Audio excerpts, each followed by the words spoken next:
आज बात करते हैं एक ऐसी कविता की जो समाज को आईना दिखाती है।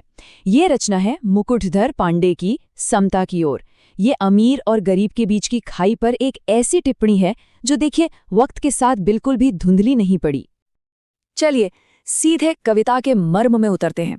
सोचिए, एक तरफ वो हैं जिनके लिए हलवा पूड़ी रोज की बात है, और दूसरी तरफ वो जो एक सूखी रोटी के लिए भी तरस रहे हैं।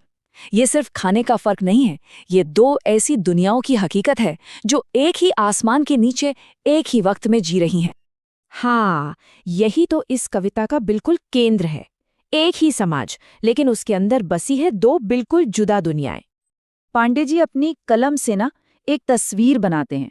इस तस्वीर के एक कोने में वो लोग हैं जो सर्दी में ठिठुर रहे हैं, जिनके बच्चे भूख से बिलख रहे हैं और जिनकी आह सुनने वाला कोई नहीं है।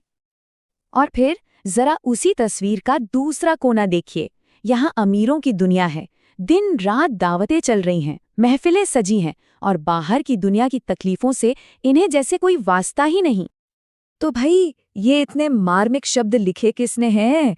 कविता में और गहरे उतरने से पहले ये जानना तो बनता है कि इसके रचयिता कौन है। ये आवाज है मुकुटधर पांडेय की। 1895 में जन्मे पांडेय जी ने 1989 तक का जीवन देखा। यानी उन्होंने समाज के कई बदलते दौरों को बहुत बहुत ही करीब से महसूस किया था। पांडे जी कोई ऐसे वैसे कवि नहीं थे। वो हिंदी साहित्य के छायावाद युग के शुरुआती और सबसे बड़े नामों में से एक थे। उनकी कविताओं में आपको प्रकृति, इंसानियत और देश प्रेम तो मिलेगा ही, लेकिन जो चीज़ उन्हें खास बनाती है वो है उनकी रचनाओं का गहरा एहसास जो सीधा दिल में उतर जाता है। तो चलिए लौटते हैं कविता की तरफ और इस आईने में समाज को और भी करीब से देखते हैं। पांडे जी सबसे पहली चोट करते हैं इंसान की सबसे बुनियादी जरूरत पर, घर यानी कि आश्रय। और देखिए ये फर्क कितना साफ है। एक तरफ आलीशान जगमगाते महल, हर तरह की सुख सुविधा से भरे हुए, और दूसरी तरफ टूटी फूटी झोपड़ियां जहां बस अंधेरा और उदासी का डेरा है। घर के बाद अब बात आती है तन ढकने वाले कपड़ों की। और यहाँ का अंतर तो कवि के अपने शब्दों में ही सबसे ज्यादा चुभता है। वो लिखते हैं, वे सुख से रंगीन कीमती ओढ़ें शाल दुशाले, पर इनके कंपित बदनों पर गिरते हैं नित पाले। जरा सोचकर देखिए इस फर्क को। एक तरफ रंगीन गर्म शॉल हैं और दूसरी तरफ कांपते बदन जिन पर हर रोज ओस और पाला गिरता है। ये सारी तुलनाएं करने के बाद पांडे जी सिर्फ एक दुख भरी कहानी सुनाकर नहीं रुकते। वो हमें एक ऐसे मोड़ पर लाते हैं जहां वो एक सीधा चुभने वाला सवाल पूछते हैं। तो सवाल ये उठता है कि इस गहरी असमानता को दिखाने का उनका असली मकसद क्या है? क्या वो सिर्फ हालात पर अफसोस जताना चाहते हैं या फिर कुछ और कहना चाहते हैं? जवाब मिलता है कविता की इन दो सबसे जरूरी पंक्तियों में।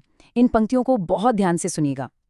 हमको भाई का करना उपकार नहीं क्या होगा, भाई पर भाई का कुछ अधिकार नहीं क्या होगा।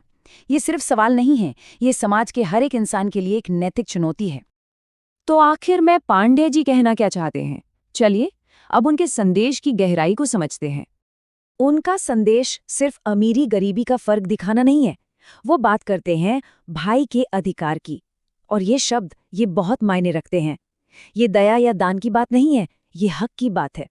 ये एक दूसरे के प्रति हमारी जिम्मेदारी की बात है। वो समाज को एक परिवार की तरह देख रहे हैं जहां एक भाई का दूसरे भाई पर अधिकार भी होता है और कर्तव्य भी। और जानते हैं सबसे हैरान करने वाली बात क्या है? ये कविता आज से 100 साल से भी पहले लिखी गई थी, लेकिन क्या इसका एक भी शब्द आज पुराना लगता है? क्या ये आज की बात नहीं लगती? पांडे जी का वो सवाल आज भी हवा में गूंज रहा है।